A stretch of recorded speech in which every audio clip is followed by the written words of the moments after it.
We have so many preconceived notions about what you must do to live a long, healthy life. But are all of them true? Hello everyone, I am Danielle Evans of Serene Source. Mr. Richard Overton is both America's oldest World War II veteran and the oldest living man in the United States. He served in the United States Army in the South Pacific, most of his service there being after the bombing of Pearl Harbor. He said it made him stronger and braver.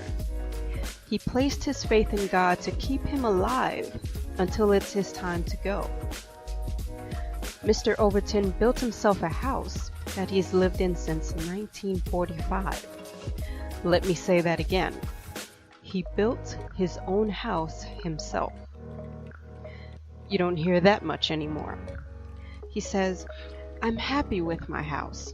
It's all I need. I would buy one thing, I would use that one thing."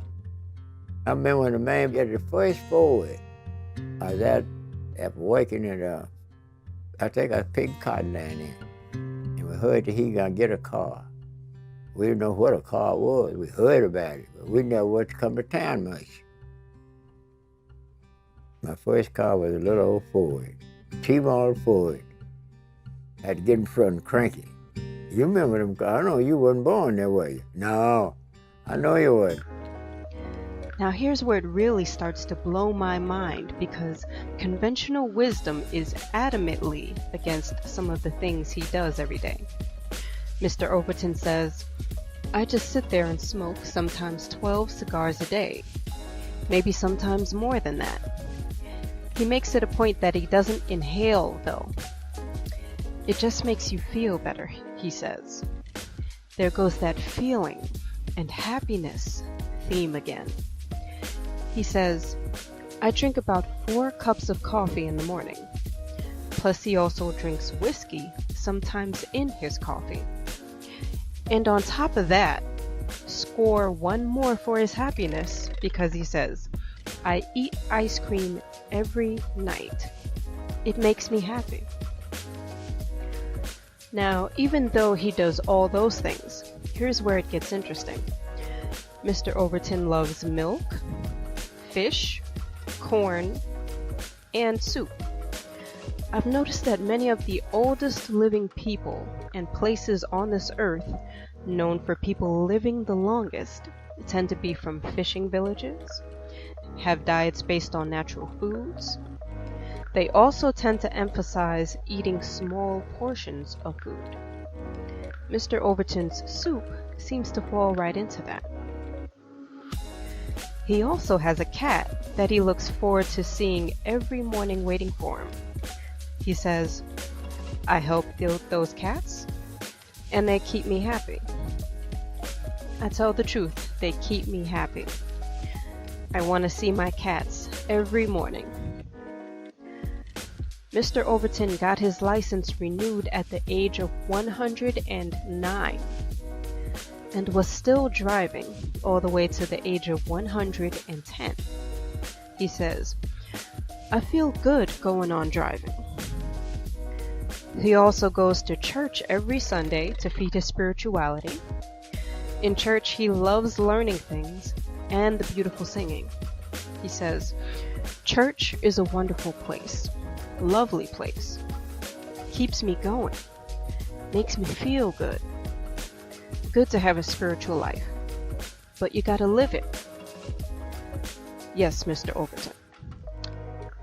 Oh, and last but certainly not least, Mr. Overton is cared for by and enjoys companionship with his good friend, Miss Love.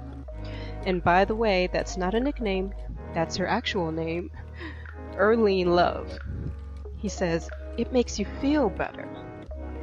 There it goes again. It makes you feel better to have a person around you like Miss Love. You'll notice a common theme here. He does what makes him feel good. He does what makes him happy. This got me thinking. We're going to get your big statue of Mr. Richard Overton and put you in a museum. Well, y'all do what you want me. I'm still alive. Is it really so much about what we do every day in our lives that determines generally how long we live? Or is there more to it? Now, you don't want to go crazy and go off the deep end with it, but it's apparent there's something to be said for living in a way that brings you joy. Now, what might work for Mr. Overton might not work for you. He's a unicorn, and we're all different. But the point is to make sure you're doing healthy things that bring you joy every day.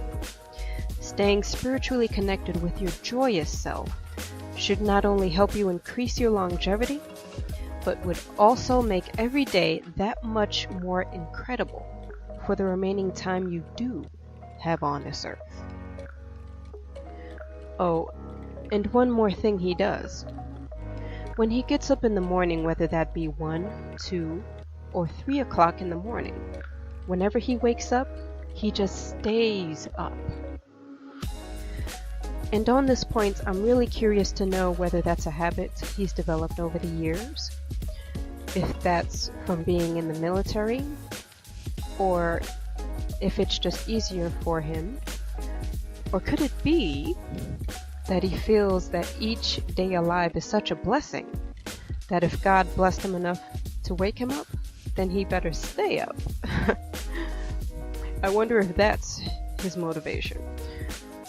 I think there's a great lesson in that people of any age can take.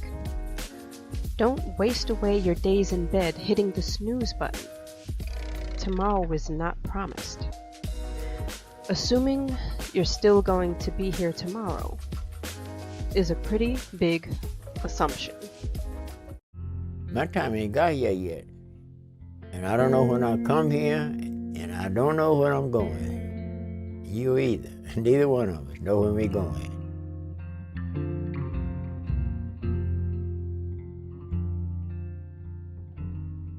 I may give out, but I never give up. Veterans like Richard Overton, who served in the Army in World War II. He was there at